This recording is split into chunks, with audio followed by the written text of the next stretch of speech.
Muy buenas tardes para todos los que se han conectado. Bienvenidos al encuentro de septiembre del Grupo de Economía Laboral, parte de la red de investigadores que apoya el Banco de la República. Me alegra mucho que estemos acá reunidos y que podamos conversar sobre este tema que hemos convocado hoy, trabajo doméstico en Colombia. Quiero explicarles la dinámica de la sesión que queremos tener hoy. Tenemos dos personas invitadas a este espacio. La profesora Federica Fleischer, profesora asociada del Departamento de Antropología en la Universidad de los Andes. Un saludo, Federica, muchas gracias por conectarte.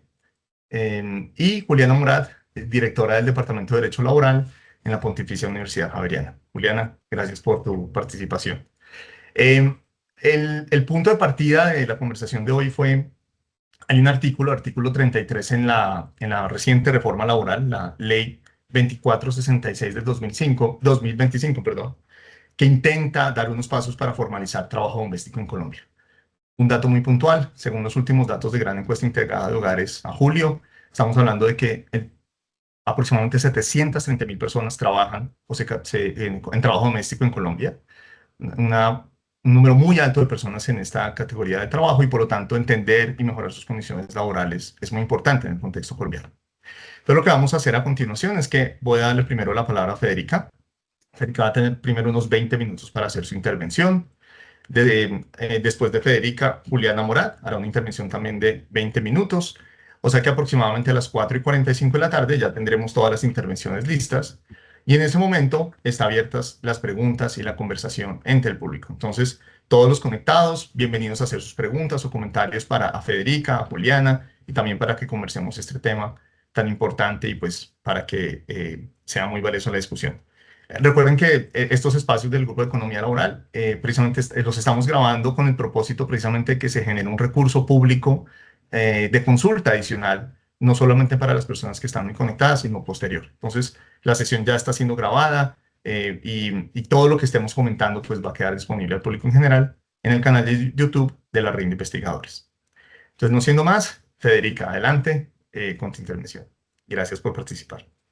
Muchas gracias a Juan Camilo por la introducción y la invitación a compartir aquí mi trabajo y muy interesada en la discusión aquí interdisciplinar.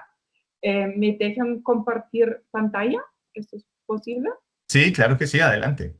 Ahí Listo, se está cargando y ahí ya comenzamos a ver tu diapositiva. perfecto. Bueno, entonces, para comenzar, tengo que hacer la nota aclaratoria que no soy abogada ni economista, soy antropóloga y tampoco que mis investigaciones se han tratado explícitamente sobre la situación laboral en sí. Yo he trabajado principalmente sobre el desafío del transporte de las empleadas domésticas. Y pues, como probablemente saben, los estudios antropológicos como yo lo hago, suelen ser con muy pocos participantes, entonces obviamente no puede generalizar sobre todas las mujeres que están trabajando en este sector, pero puede tal vez ofrecer como una mirada más de la subjetividad de las experiencias de las mujeres que trabajan en el sector.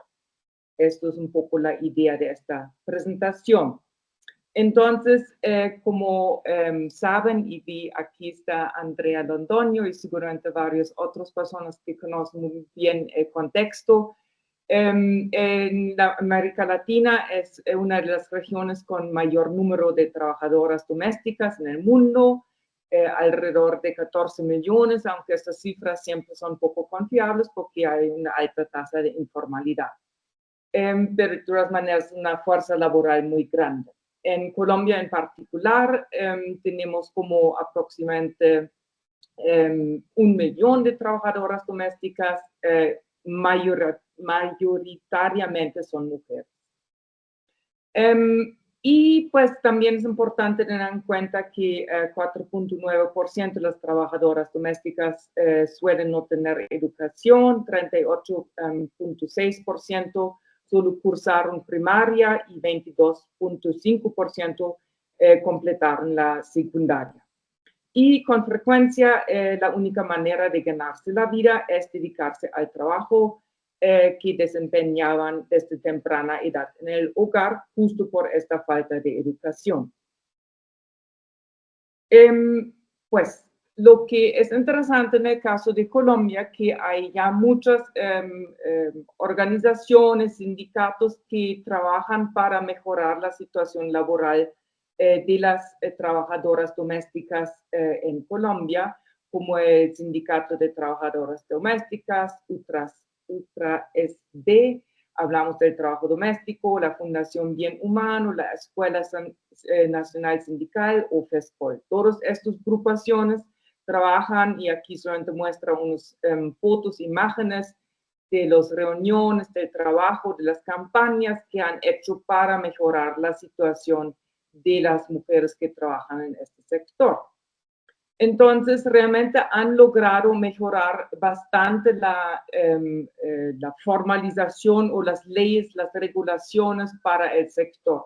Entonces, hay una jornada máxima de 8 horas, hay un salario mínimo garantizado, el pago de horas extras, recargos dominicales y festivos y la prima del servicio, el pago de la seguridad social, auxilio de transporte y cesantías con intereses, y también ya está establecido por la ley el derecho a vacaciones.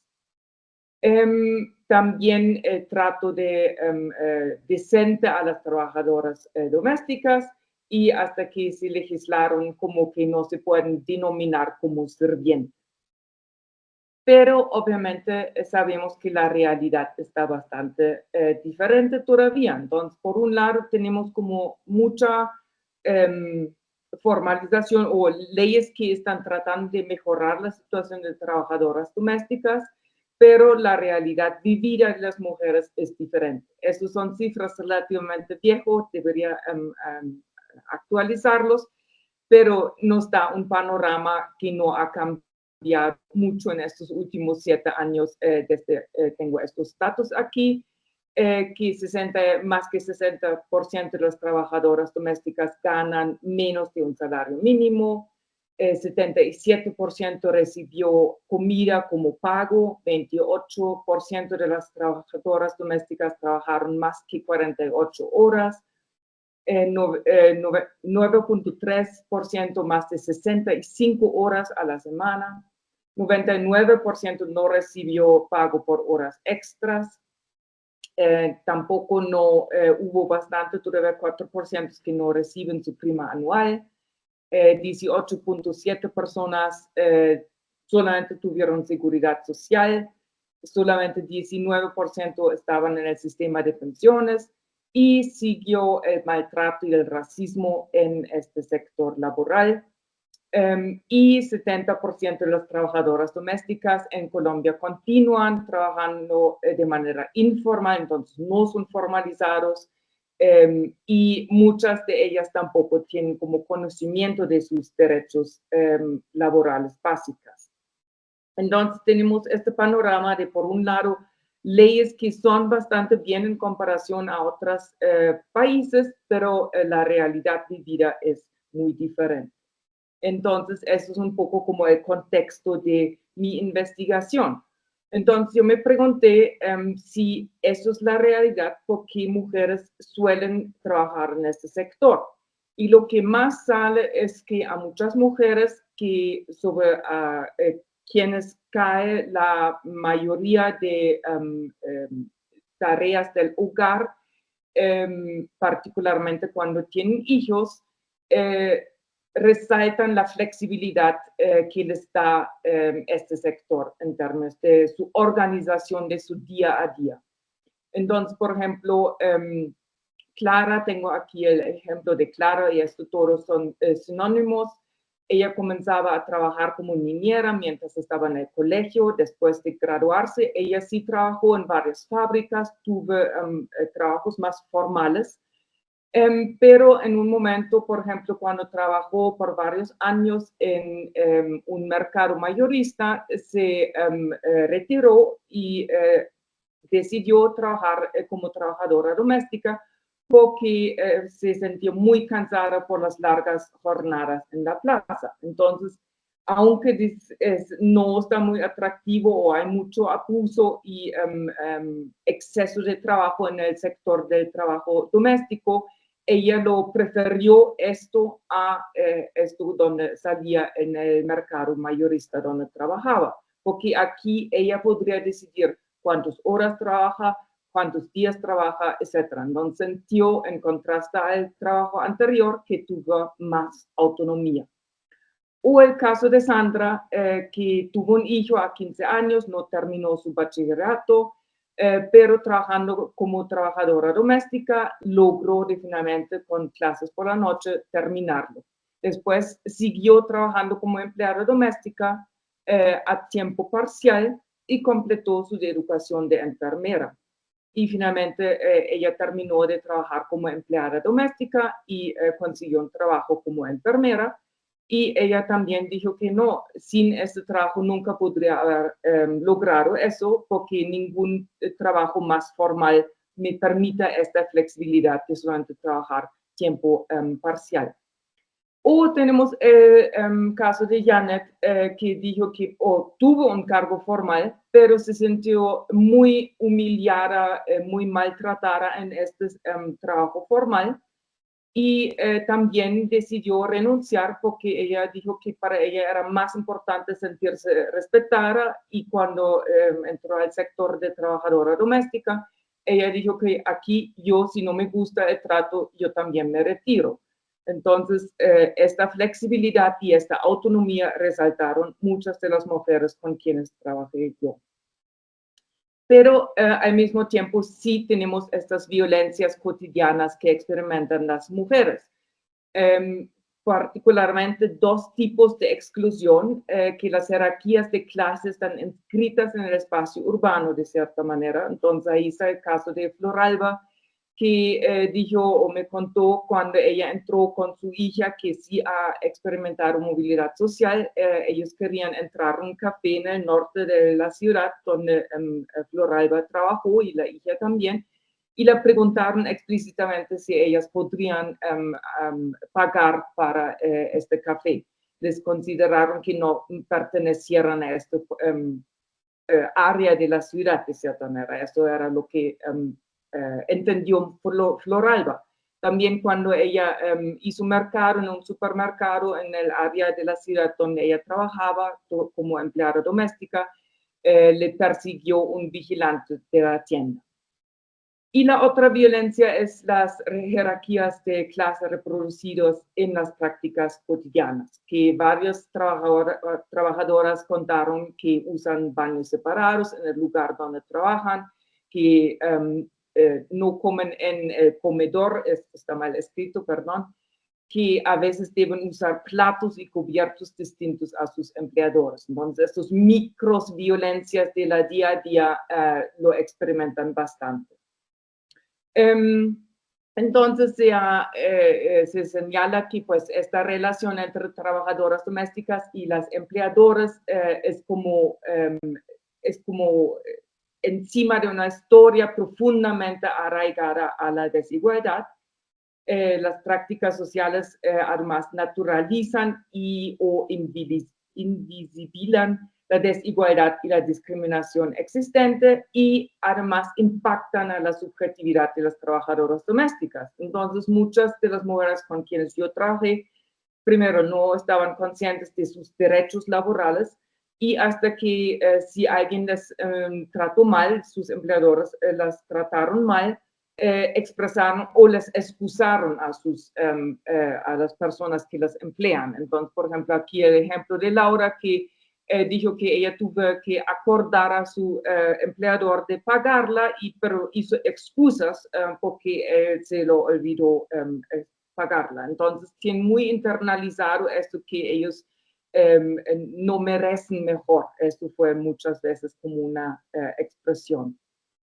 Entonces, pues es una situación como bastante precaria para las mujeres y se vuelve aún más precaria por la situación laboral del mercado laboral en Colombia, porque pues tenemos una alta tasa de desempleo, aunque en este momento aparentemente está bajando, y la gran cantidad de personas que trabajan en el sector informal. Entonces, por esta situación, muchas de las mujeres con quienes trabajé yo se sintieron como reacias a exigir sus derechos. Entonces, lo que hicieron para decir que no son como completamente víctimas pasivas de esta situación, pero volvieron o desarrollaron una estrategia de cómo presentarse como personas muy confiables, honestas, buenas trabajadoras, y así trataron de lograr que sí son bien tratados por los empleadores. Pero obviamente esto solamente reproduce esta relación muy personalizada donde dependen del bien trato de los empleadores y de esa manera reproduce esta relación de como amo-sirviente de la historia colonial, porque pues no reclaman su derecho. Y además muchas trabajadoras domésticas se sienten agradecidas si realmente les tratan bien en vez de ser como exigente y dicen que no, eso es mi derecho, tratarme bien. Entonces, obviamente luchar para mejorar sus condiciones laborales, las mujeres necesitan recursos como tiempo, dinero y apoyo organizativo. Y ahí es la realidad de las empleadas domésticas que la mayoría no tiene tiempo para organizarse, para ser muy activistas o lo que sea, para como luchar más para sus derechos, aparte de lo que tampoco se atreven de hacerlo. Entonces aquí son un ejemplo de María que explica qué tan ocupada ella es por todo el trabajo que ella tiene en su propia casa, después en la casa donde trabaja y volviendo a su propia casa. Y esto realmente le llena todo el día. Y hasta los fines de semana tienen que organizar su hogar, entonces realmente no hay tiempo para hacer algo más para sus propios derechos y mejorar su situación. Y esto es lo que se llama como violencia estructural. Pero también hay como si les pregunté, y esto sí lo hice, como si tienen como un contrato formal y si no lo tienen, ¿por qué? Y si no les interesa tenerlo, muchas mujeres con quienes trabajé eran muy como sospechosas o no confiaron mucho en o que les garantizan realmente sus derechos o que les trae realmente beneficios. Entonces, desconfiaban profundamente en el gobierno y tuvieron muy poca fe en los beneficios de realmente tener estos beneficios de un contrato formal. Entonces, aquí Lina, por ejemplo, dijo que no, eso es como darle plata al gobierno si cotizaría con el gobierno y prefería como ahorrar la plata que le dieron en su trabajo informal. Porque muchas veces o muchos de los jugadores con quienes yo trabajé recibieron como un salario un poco más alto en la situación informal. Entonces preferían estas ventajas de corto plazo como la plata en la mano a un cierto beneficio de la formalidad a largo plazo, porque no confiaron en este sistema de la salud o de los beneficios. Entonces, con esta situación, además que sí tenemos esta legislación en Colombia que es relativamente buena, pues es muy difícil como el trabajo doméstico se realiza en la esfera privada de tratar de asegurar que se cumpla con la ley. Porque pues las inspecciones son muy limitadas, inspectores no pueden sin autorización o ni sin causa, pero tal vez Juliana puede explicarnos mejor cómo es ahí la ley para entrar a hogares privados para controlar cuál es la situación. Y no existe un registro, entonces no sabemos dónde hay trabajadoras domésticas. Entonces, eso complica el control del sector de enforzar las leyes que sí existan. Entonces, para mí eso es como hay una limitación de la legislación. Obviamente está bueno luchar para que se formalice el sector, que hay leyes que garantizan los derechos de las empleadas domésticas o trabajadoras domésticas, pero hay unas limitaciones de la ley en ese sentido, porque es tan difícil de enforzarlos.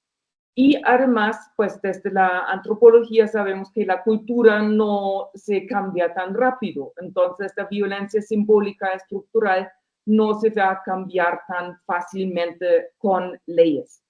Entonces, por eso, en este artículo que publicó sobre esta problemática, yo sugiero, me parece que debemos pensar en otras formas para ayudar a las mujeres que trabajan en el sector en este momento, sea renta básica universal o un empleo público garantizado, expandir programas que sí existen, etcétera, pero pensar en otras soluciones.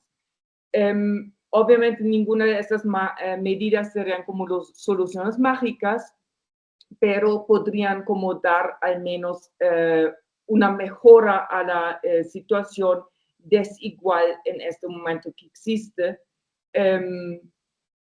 por la situación del mercado laboral también.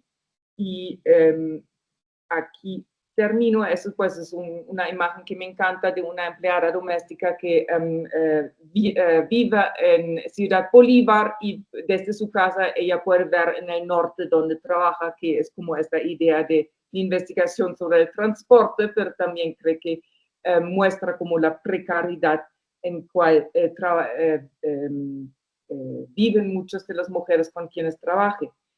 Y pues mi énfasis en este de cómo hay una límite de ley también es con la comparación de cómo yo crecí en Europa, en Alemania, pues ahí justo porque no tenemos este gran mercado de labor informal, realmente es muy caro pagar una empleada doméstica o una trabajadora doméstica porque no hay tanta oferta de mujeres o personas que trabajan en el sector. Y además por la escasez de personas que trabajan en este sector laboral, también no solamente se pagan mejor, pero también se tratan mejor, porque es tanto demanda que la gente busca a alguien que les ayuda o que trabaja, hace ese trabajo para uno. Entonces, realmente se invirtió el tratamiento y la relación de negociación de este contrato laboral en la casa y creo que esto mejora realmente el tratamiento, pero como es la situación en Colombia, pues para mí solamente la ley no va a cambiar esta situación de las mujeres que trabajan en este sector. Y esto será. Muchas gracias. No, Federico, muchísimas gracias por tu intervención. Muy completa y un panorama muy amplio precisamente de la situación de trabajo doméstico en Colombia y de tus investigaciones. Entonces, Julián, adelante para que hagas tu intervención, también para que tengas 20 minutos. Te escuchamos. Listo, pues muchísimas gracias. También tengo una presentación que algunos de ustedes ya la han podido ver porque corresponde a un trabajo que hice para mi doctorado, que sería la primera entrega, pero en esta oportunidad voy a hacer énfasis en uno de los resultados que analiza cuál es el efecto de una de las normas en la formalización entendida como cotización a pensiones de las trabajadoras del hogar. Y ya les cuento por qué esta norma es relevante para las trabajadoras del hogar. Este documento o esta investigación pues tiene una pretensión mucho más amplia porque quiere mirar una norma en particular que disminuye los costos de cotización a seguridad social de las personas que ganan menos del mínimo legal mensual vigente en Colombia.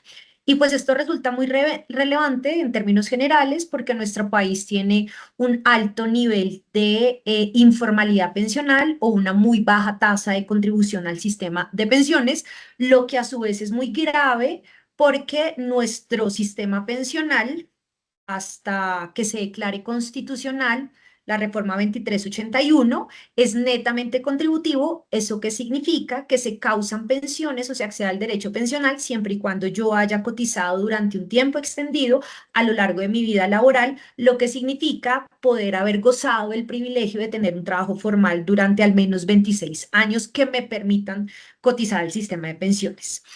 En esta investigación yo evalúo 3 normas que ya les voy a decir por qué son relevantes para el trabajo del hogar: la Ley 1607 del 2012 y fundamentalmente el Decreto 2616 y la Resolución 2388 del 2016. La Ley 1607 no es tan relevante para el mundo del trabajo del hogar, pero genera un ahorro de costos en parafiscales, SENA e ICBF frente a los trabajadores que ganan menos de 10 salarios mínimos legales mensuales vigentes. Entonces, eventualmente podría arropar a las trabajadoras del hogar. Cuando yo estudio esto, me doy cuenta que hay un fenómeno bien interesante y es el incremento de la formalidad en estos periodos de tiempo, y pues esto me empieza a insinuar que algo pasó cuando entró en vigor o en vigencia la 1607 o el decreto 2616 y la 2388, algo pasó interesante ahí.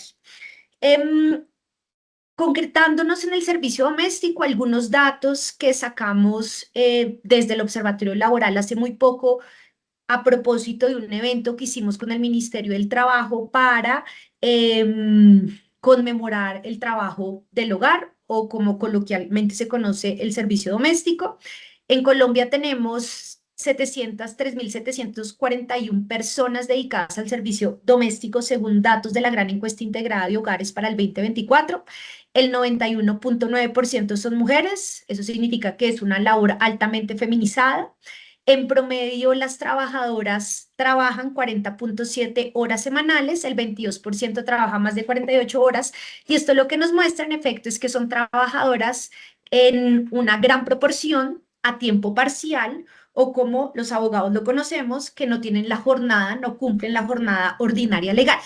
La jornada ordinaria para este año está en 44 horas semanales, desde el próximo año va a estar en 42 según la disminución que hubo desde el 2021 en la jornada laboral. Su salario para el 2024 es inferior al salario mínimo legal mensual vigente. Solo el 14% cotiza pensiones, lo que resulta supremamente interesante, y de ahí la relevancia de esta investigación, que hace un zoom o una de sus partes tiene que ver con el trabajo del hogar. Su edad promedio son 45 años, la mayoría están ubicadas en Bogotá, Valle del Cauca, Antioquia, Atlántico, Bolívar, Córdoba y Nariño, que eso daría para otra investigación. El 51.6% son jefas de hogar, el 18.3% es pareja de un jefe de hogar, y en su mayoría son jefes de hogar, y su nivel educativo, el 54%, tiene formación igual o inferior a secundaria, el 35.4% finalizó bachillerato, solo el 9% alcanzó formación técnica. Entonces también se relaciona, o esto también repite lo que ya nos decía Federica de su bajo nivel doméstico. Y aquí me parece que lo que es relevante para esta investigación es el nivel de cotización a pensiones. Como contexto normativo, creo que es muy importante hacer como un recorderis de cómo es el marco jurídico colombiano. Entonces, en Colombia tenemos 3 subsistemas o 4 subsistemas. Tenemos el subsistema de pensiones, el subsistema de salud, el subsistema de riesgos laborales, y tenemos los servicios sociales complementarios.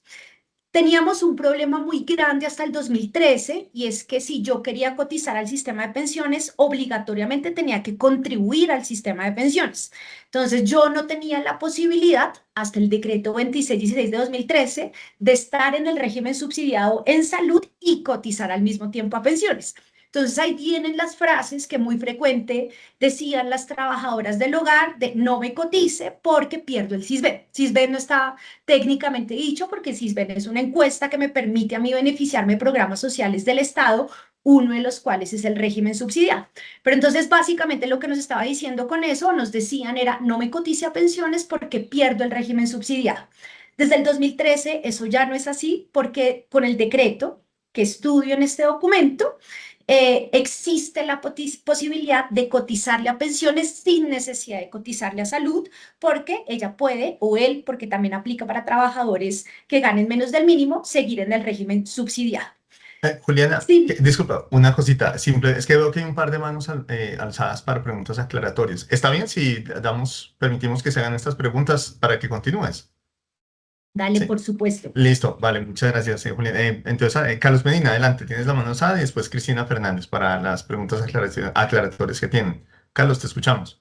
Gracias, Juan Camilo. Sí, no, le quería preguntar la fuente de los datos que presentó en la anterior diapositiva, los 700.000 empleados domésticos y las cantidades de empleados domésticos por ciudad. ¿Cuál es la fuente? La gran encuesta integral de hogares del 2024. Ok, gracias. Con Listo, gusto. perfecto. Cristina, adelante.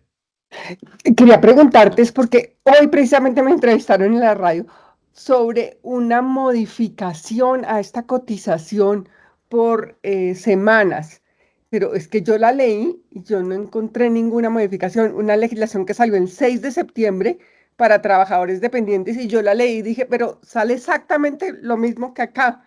Entonces Claro yo que quería sí, te saber si tú cuento. conoces eso. Sí, claro que sí. La modificación, la reforma pensional, la 2381 y perdón, la reforma laboral y pensional integran el decreto 2616 tal y como está. O sea, no hay una modificación. El único cambio que trae la reforma laboral, o sea, la 2466, es el artículo 61 que establece que los trabajadores independientes, porque esta norma solo aplica a los dependientes, que son los que tienen un vínculo laboral subordinado, también se va a hacer extensivo, o más bien que los independientes tienen la posibilidad también de cotizar por debajo del salario mínimo legal mensual vigente. Sin embargo, eso no está reglamentado. Entonces, quedó en la ley, nos toca esperar que exista o que salga el decreto reglamentario para que también que nos diga y nos explique cómo va a ser la cotización a tiempo parcial de los independientes, que yo supondría va a ser muy o va a ser igual a la de los dependientes que viene desde el decreto 2616 de 2013. Ese es el cambiecito que le hacen extensivo a los independientes, pero todavía no sabemos las reglas de juego concretas. Simplemente dicen los independientes podrán cotizar también por debajo del salario mínimo legal mensual vigente. Sí, porque la verdad, o sea, cuando me lo mostraron hoy, sale para los dependientes los mismos y dice que para los independientes el Ministerio de Trabajo sacará una Exacto. legislación, Exacto. Nos toca pero esperar nada ese decreto distinto. reglamentario. No existe, pero el cambio es que Ujú. le da la posibilidad al Ejecutivo de Ok, sacar un decreto reglamentario que nos diga cómo se cotiza por debajo del mínimo para los independientes. Ese es el cambio. o sea, diciendo que el ministerio lo va a hacer, abre la Ujú, puerta para que se haga. Eso es lo que ujú. hace. Ah, Exactamente. listo. Eso es Bueno, lo que hace. gracias. Con mucho gusto. Adelante, Julián, Listo. continúa. No, con mucho gusto. Listo. Entonces, les estaba diciendo, em, sigue, digamos que desde el decreto 2616 lo que se permite es cotizar a pensiones por debajo del mínimo sin cotizar a salud, y esto abre la posibilidad para que muchas personas para las que resultaba en exceso costoso seguridad social, pudiesen cotizar a seguridad social. Sin embargo, pues la seguridad social sigue teniendo problemas porque es una normativa dispersa, como lo acabamos de conversar con Cristina, está en la ley laboral, está en el sistema de pensiones, ahorita se nos viene una reforma de salud, entonces una legislación cuya comprensión ya en sí misma es costosa, los trámites de afiliación siguen siendo costosos, porque en nuestro sistema nos toca afiliarnos a un fondo de pensiones, a una EPS, a una ARL. Yo no me afilio a través de la planilla integrada de liquidación de aportes al sistema integral de seguridad social, sino que me afilio a cada entidad de cada subsistema. Entonces, a pesar de estos avances, o de lo que se podría leer como avances al disminuir costos en la seguridad social, siguen existiendo obstáculos, incluso hoy en día con reforma laboral y reforma pensional. ¿Cuáles son los cambios puntuales del decreto 2616, de la 1607, que no es tan relevante para las trabajadoras del hogar, pero el decreto 2616 sí? ¿Qué es lo que permite este decreto? Que yo pueda cotizar a pensiones por debajo o por un IBC inferior al salario mínimo, dependiendo de cuántos días yo trabajo al mes. Si yo trabajo de 1 a 7 días, cotizo sobre un cuarto del salario mínimo legal mensual vigente. Si trabajo de 8 a 14 días al mes, cotizo sobre medio salario mínimo legal mensual vigente.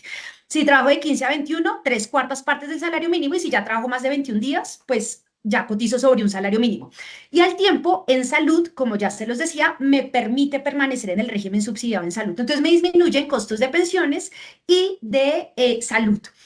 ¿Por qué es interesante o relevante para las trabajadoras del hogar? Porque el fundamento de este decreto está en el trabajo del servicio doméstico, aun cuando no exclusivamente aplique al servicio doméstico. Aplica a todos los trabajadores a tiempo parcial, es decir, que trabajen por días y ganen menos del salario mínimo y que tengan un contrato de trabajo. Pero se motiva fundamentalmente en las trabajadoras del servicio doméstico porque son las que se ejemplifican el trabajo por días al mes.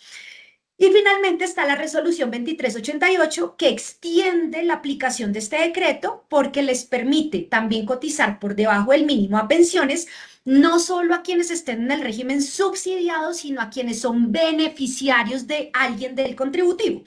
Un ejemplo concreto es el siguiente.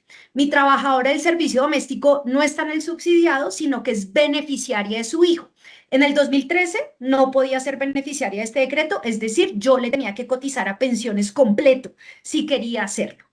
Desde el 2016 ya se puede cotizar a pensiones por debajo del mínimo, aun cuando no esté en el subsidiado, por el simple hecho de ser beneficiaria del régimen contributivo. Entonces, esto seguramente, pues yo estaba esperando que tuviese un impacto en la formalización. De literatura relevante, pues estos son estudios que muchos de ustedes aquí escribieron sobre, que tienen que ver con la reducción de costos laborales que generan cambios positivos en el mercado laboral. Hay ya un estudio previo de Andrea Otero que también evalúa este decreto y este estudio lo que nos muestra es que hay un incremento de 5.4 puntos porcentuales en la probabilidad de ingresar al sector formal. Entonces, la contribución de esta investigación, pues yo evalúo el decreto 2616, la resolución 2388, que ya les digo cuáles son los cambios que incluyen, y también saco efectos heterogéneos dependiendo de los ingresos por debajo del mínimo y efectos heterogéneos para las trabajadoras del hogar. Uso datos de la gran encuesta integrada de hogares recolectados entre el 2011 al 2018, y pues uso un modelo de diferencias en diferencias. Voy a tratar de pasar muy rápido para mostrarles los resultados.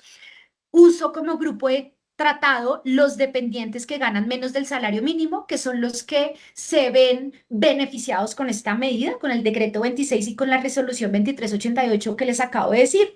Y como grupo de control uso a los dependientes que ganan el mínimo o más y a los independientes. Y la variable dependiente que uso en este caso es la cotización a pensiones. Aquí inicialmente una descripción de datos, pues lo que veo en un antes y después de las leyes que mido y que resulta interesante. ¿Alguien cree que Continúa, tranquila, Juliana. Vale, gracias.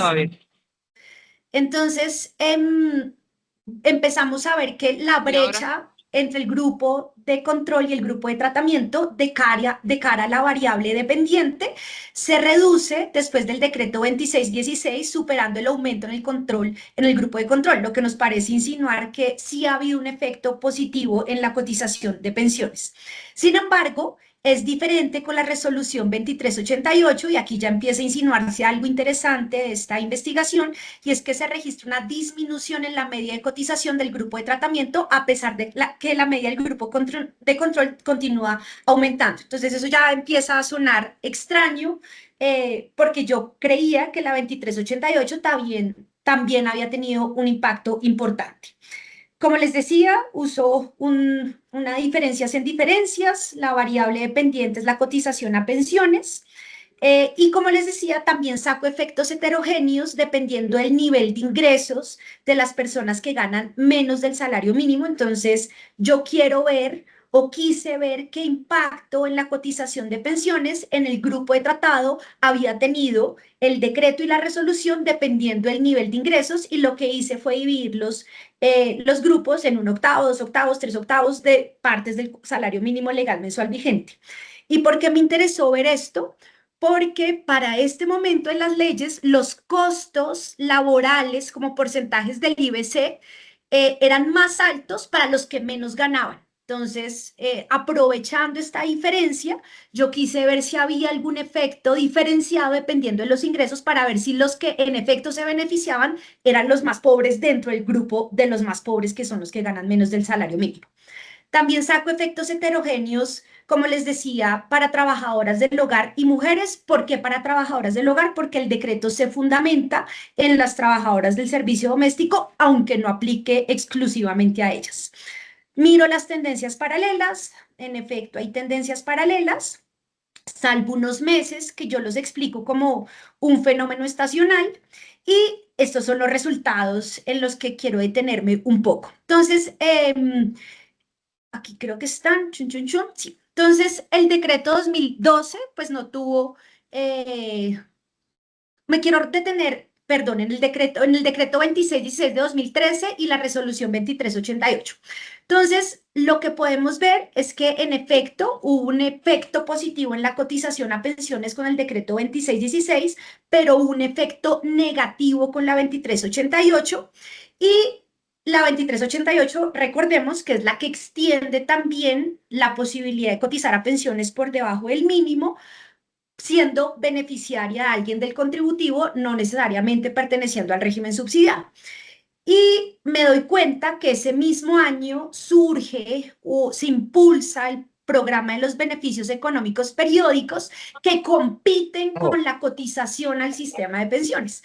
Entonces, esto es un hallazgo interesante y es posiblemente la disminución de cotización a pensiones del grupo tratado responde a que surge o se impulsa más bien este programa, que son los beneficios económicos periódicos que compiten y que pueden ser más atractivos, porque aquí yo no tengo una base para cotizar, yo no tengo que cotizar obligatoriamente por un cuarto, por la mitad, por 3/4 del salario mínimo, sino contribuyo lo que yo a bien pueda mensualmente, y esto se complementa con un subsidio estatal. Entonces, esto resultaría posiblemente más atractivo que cotizar sobre un ingreso establecido, y además con la 2616, yo en todo caso tengo que alcanzar 1.300 semanas para pensionarme, que sigue siendo muy difícil, y peor si yo cotizo una semana al mes. En cambio, BEPS me da una protección en la vejez, así yo no tenga semanas. Es decir, los beneficios económicos periódicos no están atados a una densidad de semanas. Entonces, por eso yo explico que hay una disminución en la cotización a pensiones en el 2016, aun cuando esperara lo contrario, pero hay un efecto positivo con el decreto 2616.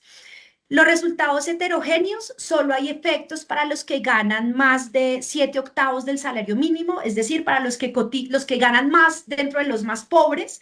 El decreto no beneficia a los que ganan menos dentro de este universo. Y finalmente, no veo efectos frente a las trabajadoras del hogar ni frente a las mujeres. Y esto se acompasa con lo que ya nos mostraba Federica, y es que parece que las normas, o una norma más bien de disminución de costos, no es suficiente.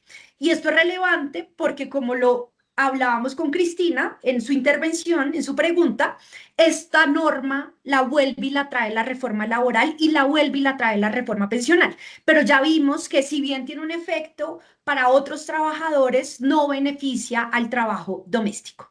Entonces, en conclusión, la resolución 2388 tuvo un efecto negativo en términos generales, posiblemente porque compite con BEPS. El decreto 2616 beneficia a los que ganen 7/8 y no hay efecto para trabajadoras del hogar ni para mujeres.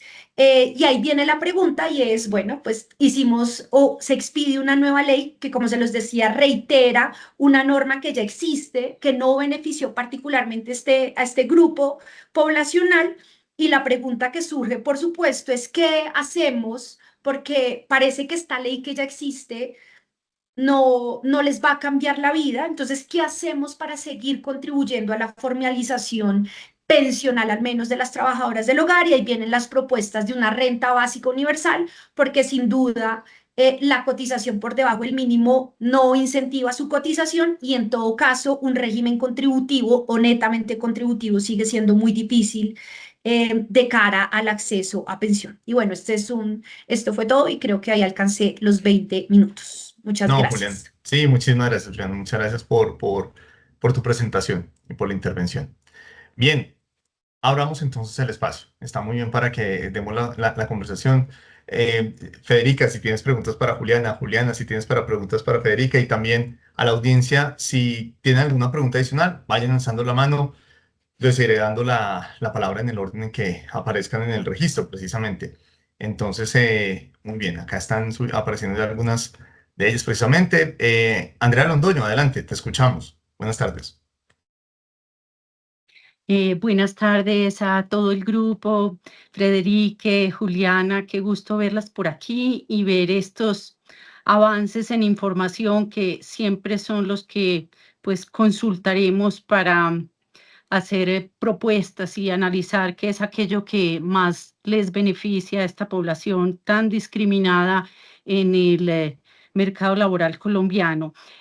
Quería agregar algunos puntos. mm, Me perdonan un poquito en desorden, pero para terminar de dar como un brochazo de puntos que creo importantes, lo primero es que definitivamente la formalización laboral de las trabajadoras domésticas en Colombia está congelada. Es decir, ahí confirmo lo dicho por las dos personas anteriores, ni un punto ha cedido ese 80% de formalización laboral del trabajo doméstico en promedio versus el 55% en promedio del resto de sectores laborales, y no tiene ningún sentido que las casas sean tan malas empleadoras y empleadores frente al resto de sectores laborales. Algo tenemos que hacer al respecto. Ahí recientemente presentamos nosotras, les voy a poner aquí en el chat una herramienta reciente que presentamos de datos de formalización laboral de trabajadoras domésticas en Colombia. Se llama Valor Doméstico. Les voy a poner aquí bueno, enseguida se los pongo para no desconcentrarme. Se llama Valor Doméstico, y Valor Doméstico nos mostró a Medellín en el año 2024, Medellín y Bogotá, pero nos sorprendió Medellín con mejores cifras de formalización laboral en el país. Y lo digo, pues soy paisa, entonces tengo ahí mi sesgo, pero lo que más me interesa es mirar en dónde estamos haciendo las cosas bien, identificarlas para mirar qué podemos generalizar para el resto o ensayar en el resto del país. Y ahí las mejores cifras en Medellín eran efectivamente en formalización laboral, 55%, es decir, estábamos en el promedio del resto de sectores, mejores contratos, mayor cantidad de contratos escritos. Y esto es importante porque sabemos que en la medida en que hagamos un contrato escrito, tenemos una mayor interlocución y relación empleadora-empleada para fijar aquellos puntos de deberes y derechos, y mayores pago de vacaciones pagas y cesantías. Entonces, lo digo, enseguida les paso el dato. Bogotá, por supuesto, se sigue comportando también como otra de las ciudades en las que, digamos, estamos mejor en formalización laboral de las trabajadoras domésticas, pero entonces ahí, si bien Bogotá y Medellín reúnen la mayor cantidad de trabajadoras domésticas, también vemos en contraste, pues ciudades como Quibdó, Barranquilla, Cartagena, Valledupar, que tristemente pues tienen niveles incluso por debajo del 10%. Nos preocupa también niveles de empleabilidad en el trabajo doméstico. En concreto, por ejemplo, Medellín no ha logrado recuperar el número de trabajadoras domésticas de antes de la pandemia, del 2019. Y esto, pues, si bien uno pudiera hacerle una lectura en el sentido de decir las trabajadoras domésticas quizás están migrando, movilizándose hacia otros sectores laborales, la verdad es que ahí lo que tenemos es una pregunta. Se están profesionalizando, todo este marco epistemológico y cultural y legislativo sobre los cuidados querrá estarnos diciendo que estamos empezando a tener unas ocupaciones hacia las cuales están migrando las trabajadoras domésticas. Ahí tenemos una pregunta, porque también lo que más nos venimos preguntando es esto que ustedes también anotaban, que es la trabajadora doméstica y cuidadora al mismo tiempo. Es decir, cómo no podemos perder de vista que estas trabajadoras quizá con un nivel mucho más crítico que el resto de trabajadores y trabajadoras en Colombia, tiene unas cargas de cuidado, es decir, trabajo doméstico no remunerado en sus casas.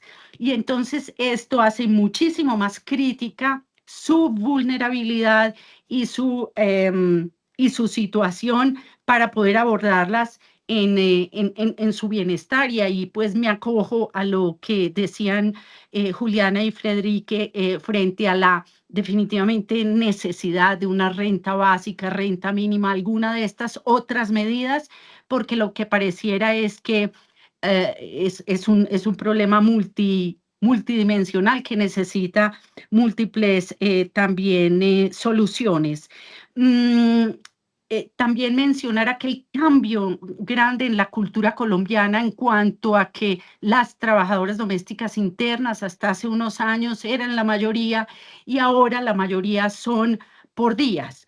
Eso también puede tener un lado positivo en el sentido de decir, pues bueno, en otros días a la semana estas trabajadoras están o en otros trabajos o estudiando o no sabemos, pero al mismo tiempo sabemos que la legislación laboral por días, que ahorita Juliana nos la exponía muy en detalle, pues tiene esa desventaja de lo pensional, que sabemos pues que en los momentos de vejez, cuando más vulnerables somos las mujeres, pues la sitúa en una desventaja. Y por último, mencionar dos asuntos. Una, el aumento en la sindicalización laboral de las trabajadoras domésticas en Colombia. Esto es algo sobresaliente porque todos los estudios nos muestran que los países con mayores niveles de sindicalización son países con mayores niveles de formalización en el trabajo doméstico. Entonces, ahí cómo aprovechamos las organizaciones que mencionaba Frederique, pero a la vez otra alianza que han hecho 6 sindicatos de trabajadoras domésticas que se llama el Intersindical de Trabajadoras Domésticas, que lo podríamos aprovechar como una oportunidad, y el hecho de que esto es una especie de obsesión que tenemos desde hace días, desde hace meses, y es cómo estudiar a los y las empleadoras con capacidad adquisitiva para asumir el total,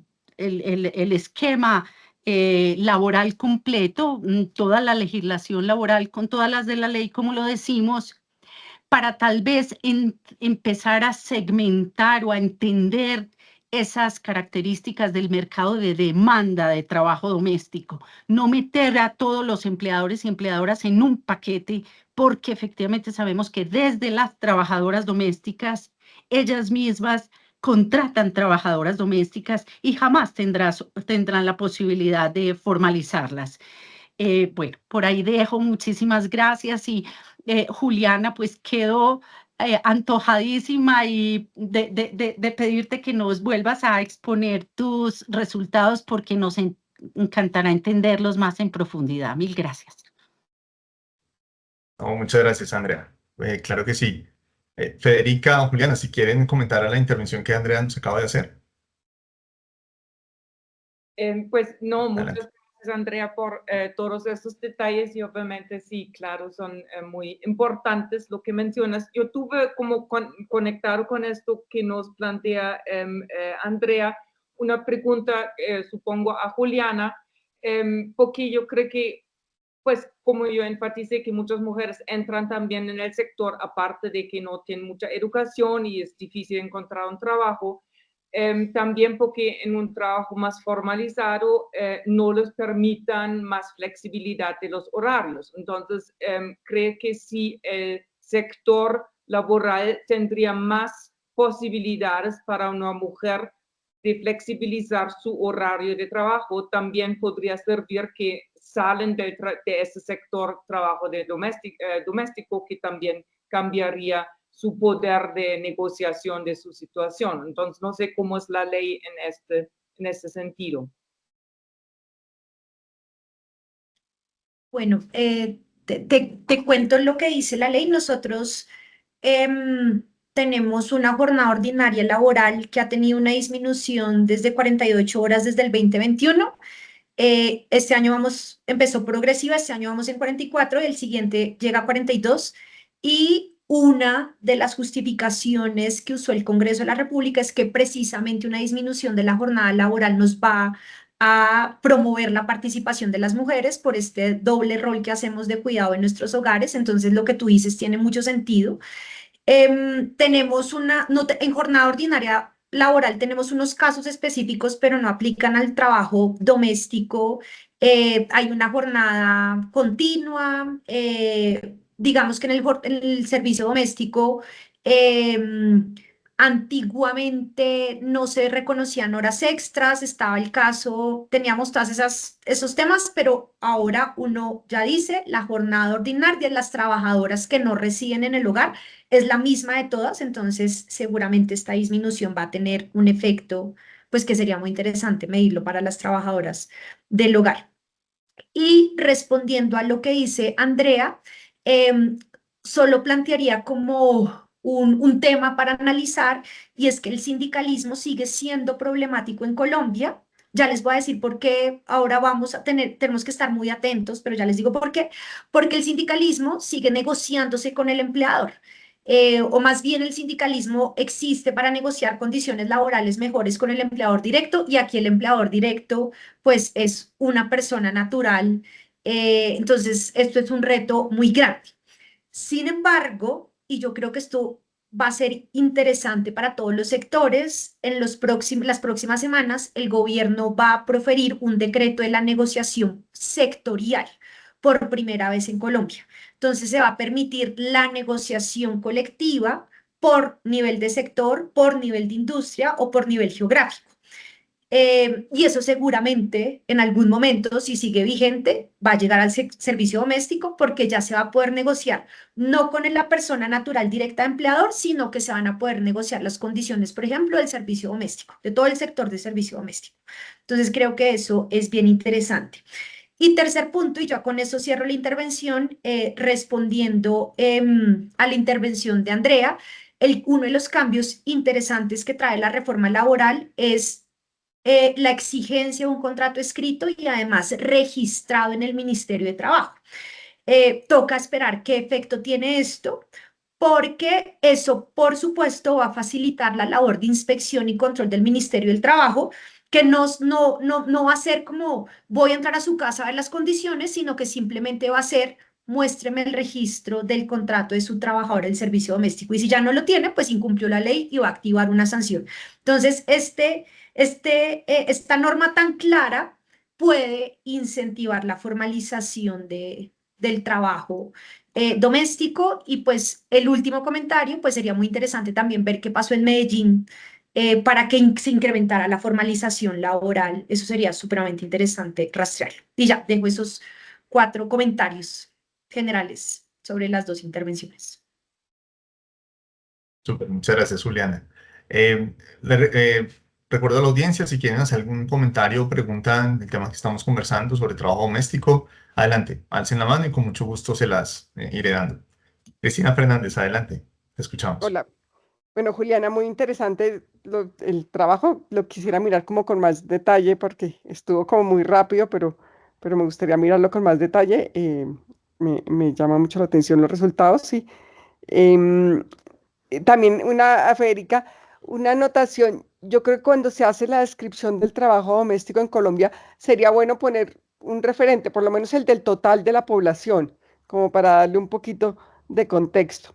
Pero, y la pregunta era muy sencilla, pero a mí siempre me suena que o sea, solamente el que se lleven las estadísticas con el nombre de trabajo doméstico es muy raro. Yo sé que en México hubo una gran, como, em, pues, pelea por eso y cambiaron el nombre de las estadísticas, pero yo no sé cómo se debía llamar, pero a mí me suena que, no sé por qué trabajo doméstico suena como despectivo, pero quería saber si tenían alguna idea. Muchas gracias, Cristina. Adelante, Andrea, alzó la mano, pero un momentico, Federica, tal vez primero para que Federica conteste el punto y después Andrea. Claro que Sí, sí. pues yo solía de hablar de empleadas domésticas porque pues son empleadas por una empleadora, un empleador, pero he aprendido que en otros países de Latinoamérica prefieren trabajadora doméstica, pero parece que hay una discusión alrededor del concepto y de cómo llamarlo. Entonces, y no creo que haya una solución perfecta porque pues es como complicado justo lo que plantea también Andrea, que el cuidado ahí de no pagado está ahí también mezclado en todo eso. Entonces es una discusión larga. No sé qué Andrea opina. Gracias. Sí, en la misma línea, desde el 2012, cuando Colombia adopta el convenio 189 de la OIT y las organizaciones de trabajadoras domésticas empiezan a estudiar el tema, las de Colombia adoptan y acuerdan denominarse trabajadoras domésticas en una traducción muy literal y digamos generalizada en el mundo del trabajo de domestic workers. Y recientemente les he vuelto a hacer la pregunta a ustedes cómo quieren que hablemos de ustedes e insisten en llamarse trabajadoras domésticas en Colombia, pero efectivamente en otros países han tenido otro tipo de discusiones y aquí hay, por ejemplo, cajas de compensación que prefieren llamarlas trabajadoras remuneradas del hogar y bueno, como siempre las denominaciones son muy importantes. En este caso, nosotras privilegiamos las que las trabajadoras domésticas definan. Vale, Gracias. muchas gracias. Muchas gracias, Andrea. Muchas gracias, Federica. Adelante, si alguien más tiene, quiere hacer una intervención, un comentario, adelante. Alcen la mano. Perfecto. Estefano, buenas tardes, adelante, te escuchamos. Espere, que trato de activarla. Hola, buenas tardes.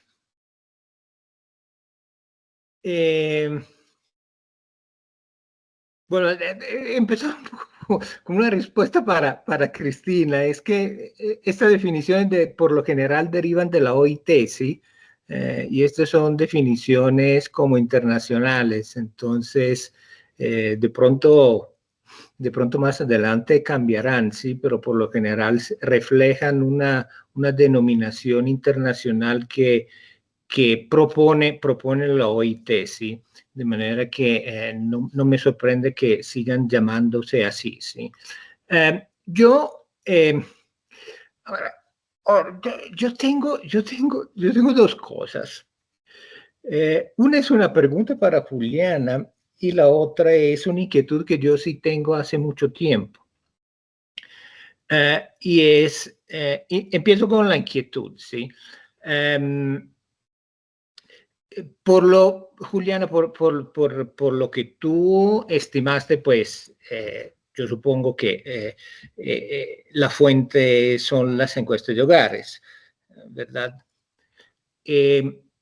Pero a mi manera de ver, hay una distinción muy importante que hay que hacer, porque aquí hablamos de hogares, familias y no sé qué, pero yo percibo, esto es lo que no estoy tan seguro, ¿sí? Yo percibo que una buena parte de la formalización del servicio doméstico se debe a que hay persona natural y persona jurídica que tienen grande ventaja tributaria y que a raíz de esto le conviene, sí. A ver, toma la empleada de servicio, la ponen en la nómina de su empresa y la hacen trabajar en su casa. Yo tengo aquí en mi conjunto un ejemplo, ¿sí?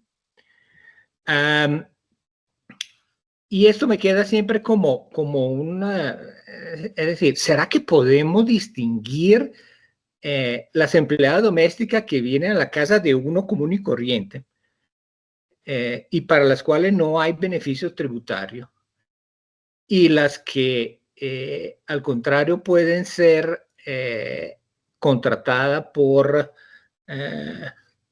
a través de la empresa que tiene una familia y entonces ahí se le paga el salario mínimo, se le paga todo, etcétera, etcétera, ¿sí? A ver si es que lo que hemos logrado se debe en parte a esta facilidad tributaria o no.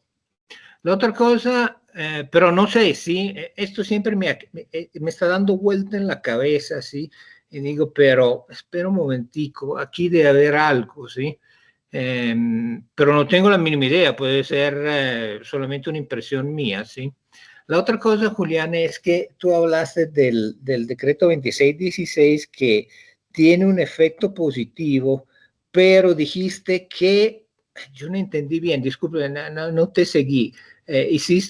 Bueno, hablaste del hecho que sirve solamente para la persona que están cerca del salario mínimo, ¿sí? Lo cual es relativamente esperado, ¿sí? Pero dijiste otra cosa que no la cogí y que no ha beneficiado. ¿Me lo podría repetir? Por supuesto. Muchas gracias, Estefano. A la primera pregunta, yo creo que sí, pero pues tocaría verlo. Yo opinaría lo mismo que tú. Eh, y hay un punto bien interesante y es, por ejemplo, la 1207, que es la que disminuye ICBF y SENA y salud a cargo del empleador, aplica tanto a jurídicas como a personas naturales que paguen impuesto de la renta, pero en el caso de los empleadores persona natural, siempre y cuando empleen dos personas. Entonces, sin duda, le estamos haciendo la vida mucho más fácil a la persona jurídica que a la persona natural.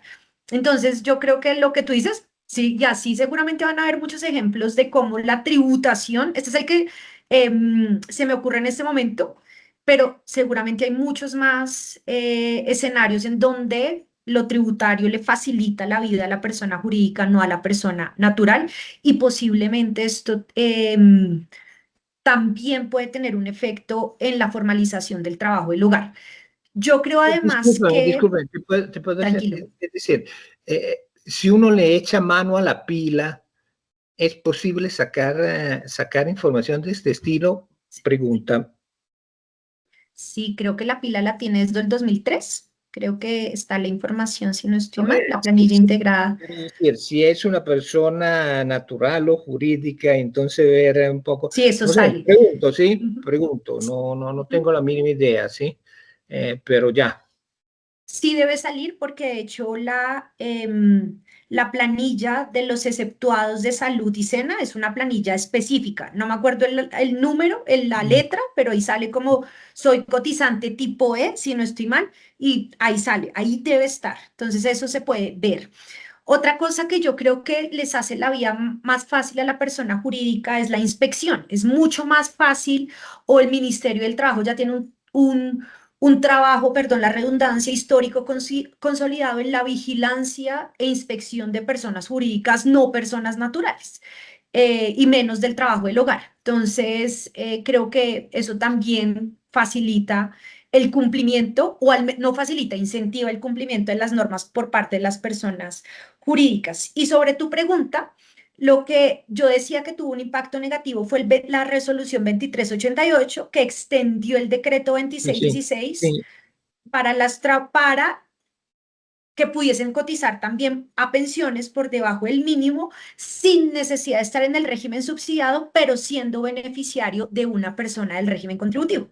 Entonces, no solo le aplica al universo de lo que decimos CISBEN, sino también yo como esposa, yo como hija de alguien del contributivo en salud.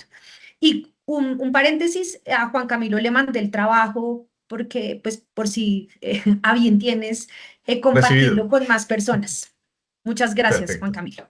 No, claro que sí, Juliana. Y a propósito, antes de darle la palabra a Andrea Otero, tengo entendido, tú tienes que retirarte pronto, ¿no? Solamente para confirmarte. Entonces, sí, tranquila, no te preocupes, igual ya pronto cerramos sesión, pero gracias por tu participación, Juliana. Muchas Muchas gracias gracias. por Igual ello. escucho a Andrea y me retiro. Muchas gracias a ustedes.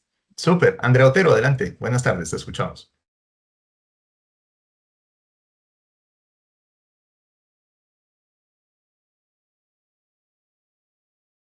Te congelaste, Andrea.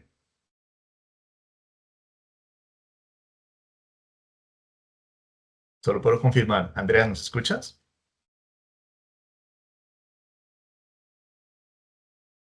Estamos escuchando, Andrea. Andrea, bueno, ahorita debe estar, probablemente se cayó la... Ah, Andrea, ahí estás volviendo. Démosle un momento.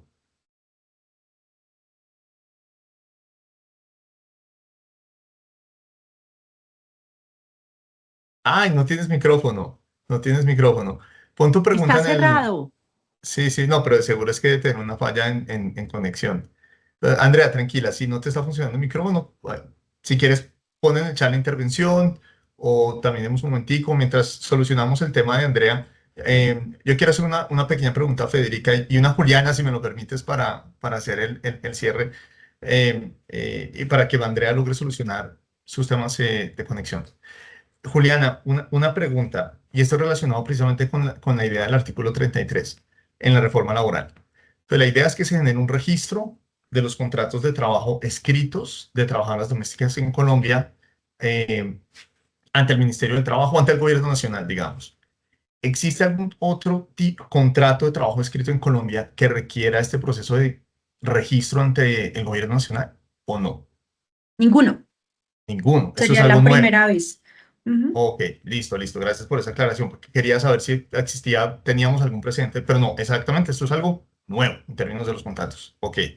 Y una pregunta, Federica, y viendo que yo creo que Andrea va a lograr solucionar su aspecto técnico. Una pregunta, Federica, a la luz de tu presentación.